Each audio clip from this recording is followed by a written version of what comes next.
mais quand le président américain manipule les marchés pour ses potes milliardaires, on n'est plus sur de l'économie, là, on est sur un braquage organisé en costume-cravate. Salut à tous, c'est Finwave, la chaîne qui parle de finance avec du fond, du franc-parler et parfois une claque pour réveiller les consciences. Ici, on dit les choses comme elles sont, hein, pas comme ton banquier qui te sourit pendant qu'il t'enfile des frais de gestion avec plus de douceur que ta dernière relation. Aujourd'hui, Flash Markets épisode 4. On va décortiquer les marchés, comprendre comment les gros poissons se gavent pendant que les retails mangent des miettes. Et pourquoi aussi Coca-Cola, c'est pas juste une boisson, c'est un bunker capitaliste avec des bulles. Si t'es là pour des analyses molles, t'es pas sur la bonne chaîne. Ici, on te dit quand ça pue et pourquoi. Allez, c'est parti sur le marché US avec le SP500 qui continue de baisser cette semaine comme on le voit sur le graphique. Semaine molle en apparence, mais sous la surface, c'est le repli stratégique de portefeuille massif qu'il faut détecter. En fait, la suspension temporaire des tarifs douaniers de l'ère Trump, elle a calmé les marchés quelques heures, sauf que l'incertitude, elle reste toujours dominante. L'économie, elle peut pas se stabiliser si elle dépend des humeurs d'un homme qui gère les relations internationales comme on gère un drama Twitter. Un coup blanc, un coup rouge, et parfois il renverse le plateau pour le fun. Donc forcément, les marchés, ils aiment pas du tout cette incertitude. Donc résultat, les gérants d'actifs, les gérants de portefeuille, ceux qui font réellement bouger les marchés, ils passent en mode risk-off. Donc pour ceux qui ne savent pas ce que ça veut dire de réduire son exposition aux actifs risqués et se repositionner sur des actifs qui sont considérés comme beaucoup moins risqués en période de crise. Et on le voit très bien avec ici le graphique de l'or qui à nouveau prend à peu près 1,74% cette semaine après plusieurs semaines consécutives de hausse suite justement à cette crise des tensions commerciales.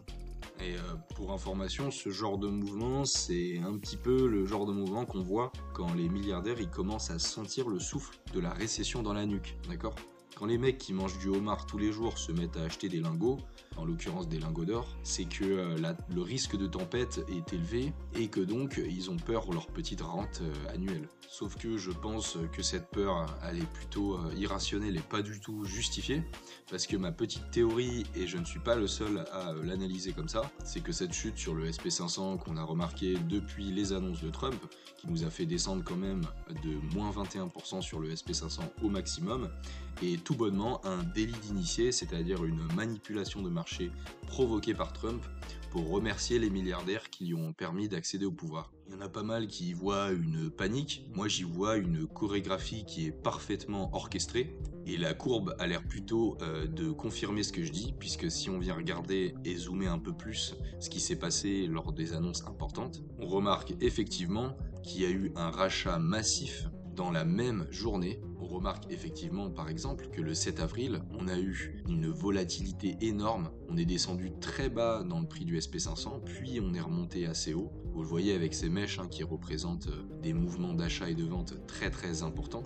Et derrière, une journée entière nous a apporté 9,51% de rendement. Je ne sais pas si vous vous rendez compte des volumes nécessaires pour réaliser un mouvement de 9,51% sur un indice aussi tradé que le SP500. Et si d'ailleurs on vient apporter les volumes sur le graphique, on voit effectivement qu'on a eu des volumes massifs de vente, c'est ce que vous voyez ici, et d'achat à ce moment-là. Donc finalement, on est vraiment sur un achat millimétré de personnes qui auraient des informations que nous on n'a pas. Et donc pour moi, ça sent tout bonnement le plan bien préparé à l'avance pour remercier ses copains milliardaires, puisque Trump a été élu grâce au financement de la campagne par ces messieurs. Donc quand on voit des mouvements qui sont aussi rapides que ça, des chutes aussi célères que ça, puisqu'on voit ici que ça a duré même pas 2 mois pour descendre aussi bas, et d'un autre côté des rebonds qui forment des V, comme on le voit ici, donc ça veut dire qu'il y a des achats massifs, comme si c'était orchestré et que beaucoup de volume avait été employé à ce moment-là, puisqu'on savait pertinemment que ça allait pas descendre plus bas. C'est significatif en général d'une manipulation de marché. Retenez bien ça si vous repérez à nouveau ce genre de choses à l'avenir. On a donc sur le marché américain un marché qui a plutôt tendance à tanguer, des gérants d'actifs qui ont l'air de prendre beaucoup moins de risques, comme on l'a vu avec les achats massifs d'or, et un président qui continue à souffler sur les braises, mais qui qui quand même propose justement tout d'un coup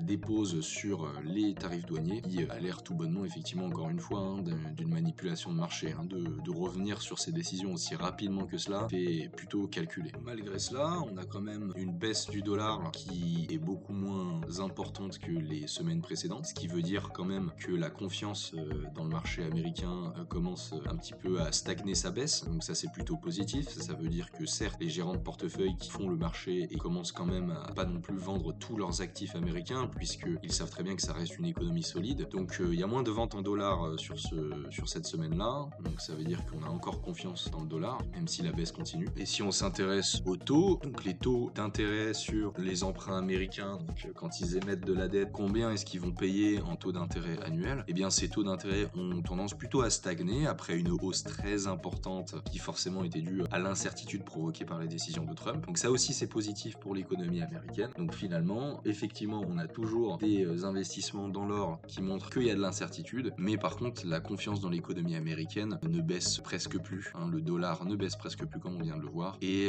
les taux d'intérêt sur la dette américaine ont tendance plutôt à stagner. Donc c'est plutôt positif pour l'économie américaine. Malgré cela, ce que cette crise elle vous permet en tant que débutant par exemple de comprendre, c'est que les marchés détestent l'incertitude, surtout quand c'est la politique qui les provoque, puisqu'on va considérer en fait que la politique est très volatile, les décisions peuvent changer du jour au lendemain, et donc forcément les gérants de portefeuille apprécient pas du tout ces revirements massifs et très rapides de décisions. Donc ici en fait ce que vous voyez, c'est un mouvement massif défensif, c'est-à-dire que les gérants de portefeuille vont se rediriger des actifs plutôt risqués, des actifs qu'on appelle agressifs, vers les actifs défensifs, le temps que la tempête s'arrête et que la crise se calme.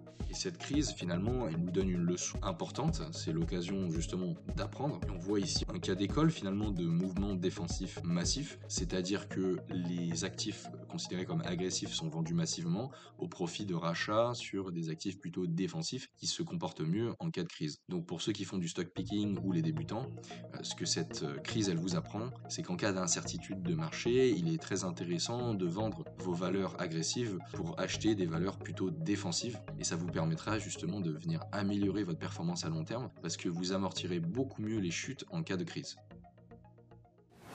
Côté marché européen, par contre, l'Europe avance plutôt à contre-courant, ce qui est positif pour ceux qui ont des actions européennes. Le Stoxx, cette semaine, il grimpe de 4%, donc c'est une performance qui est plutôt propre, portée par des valeurs que, du coup, même une crise ne fait pas vaciller. Donc, pendant que l'Amérique panique, l'Europe reste plutôt assise, les bras croisés, et enregistre une performance qui est tout à fait intéressante. Alors effectivement, on peut se demander pourquoi est-ce que l'Europe enregistre plutôt une performance positive alors que les États-Unis, eux, enregistrent une performance négative. Eh bien, tout simplement parce que certaines boîtes européennes ne dépendent pas de la hype et vendent des produits qui se consomment quel que soit le cycle économique. On voit très bien ce qui se passe ici sur les performances en fonction des secteurs. Le secteur des utilities, par exemple, qui concerne donc le secteur des énergies, se porte plutôt bien, et c'est assez facilement compréhensible.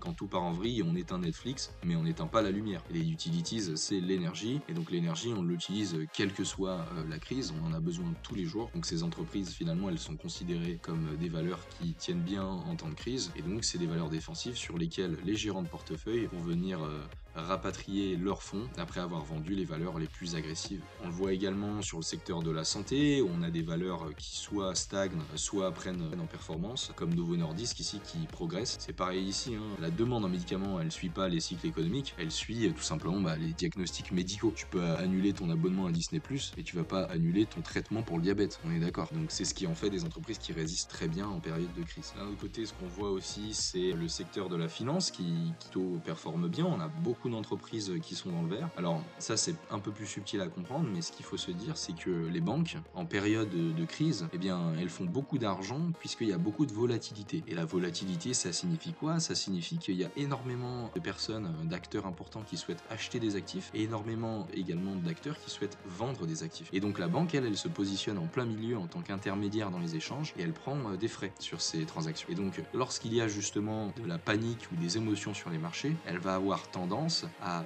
avoir un chiffre d'affaires très élevé sur ces activités-là, puisque les transactions vont se développer et donc le total des frais qui vont être prélevés va augmenter également, ce qui donc va améliorer ses résultats financiers en fin d'année. Et ce qu'on voit également ici, donc surtout l'agroalimentaire, on voit Unilever, AB InBev et d'autres entreprises qui s'en sortent également très bien, puisqu'on ne s'arrête pas de manger et de boire en cas de crise, on continue, alors que par contre, tout ce qui est le luxe va souffrir, comme on le voit ici avec LVMH, puisque en période de crise, on arrête de s'acheter un sac Louis Vuitton pour faire style qu'on est riche, et on va plutôt se concentrer sur simplement acheter ce qui nous permet de survivre. Pareil pour tout ce qui est tech et industrie, là c'est encore un autre problème, on fait face à des chaînes d'approvisionnement internationales qui donc complexifient la fabrication, et donc à cause de ces tensions commerciales qui affectent les marges par les tarifs douaniers qui sont appliqués aux différents pays, eh bien les pièces de ces fabricants sont manufacturées dans des pays différents, et donc ça crée une incertitude très forte pour la fabrication de ces entreprises. Donc on a Airbus qui pâtit également de cette crise, on a également Siemens qui en souffre, donc voilà, on a des entreprises qui, quand elles sont exposées à des chaînes d'approvisionnement très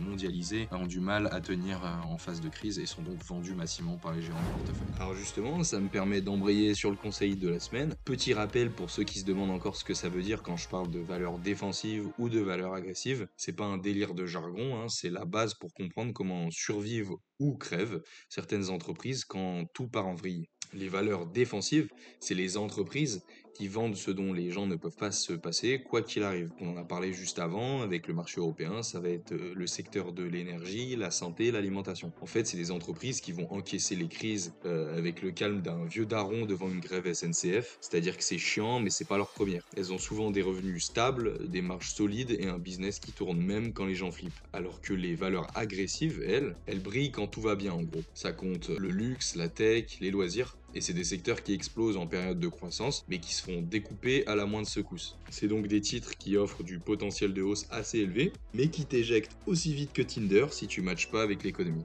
Donc si t'investis à l'aveugle et que t'as misé tout ton PEA sur des boîtes qui vendent du rêve au lieu de vendre du riz, c'est le moment d'ouvrir les yeux. La bourse, c'est pas qu'un graphique qui monte, c'est une photo de la peur humaine. En ce moment, justement, les défensives, elles font le taf. Et les autres entreprises, agressives, elles cherchent un job plutôt sur LinkedIn. Donc, résultat des courses, fais ton portefeuille comme un gérant. Tu dois avoir des entreprises offensives qui vont du coup énormément performer pendant les phases de croissance économique. Et si tu as zéro entreprise défensive en portefeuille, en fait, t'es juste un attaquant sans slip sur un terrain miné. Et ce concept de valeur agressive et de valeur défensive, ça peut même être utilisé pour ceux d'entre vous qui apprécient faire du stock picking et faire un peu plus de trading, c'est-à-dire la spéculation. Si vous sentez par exemple qu'une crise est en train de s'installer, ça peut être une très bonne idée de revendre une partie de vos valeurs offensives et de récupérer donc ce cash pour aller le réinvestir dans des valeurs défensives qui, comme vous l'avez compris maintenant, performent bien ou stagnent pendant des phases de crise. Et à l'inverse, quand l'économie est en train de se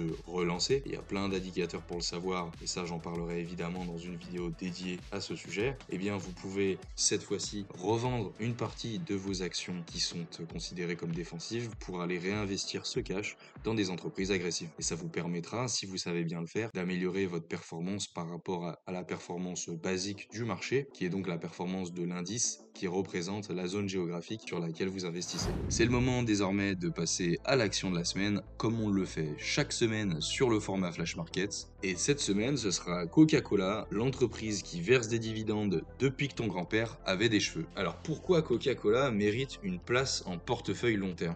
Pour plusieurs raisons très importantes à comprendre. Cette entreprise qui a été créée en 1892, elle est présente déjà dans plus de 200 pays. Coca, c'est pas une entreprise, c'est carrément une religion. T'as des gens, ils ont pas d'eau potable dans leur frigo, mais par contre, ils ont du Coca-Cola. T'as même des régions. En plus de ça, c'est une entreprise qui dispose d'une diversification de malades. T'as plus de 500 marques qui font partie du groupe Coca-Cola.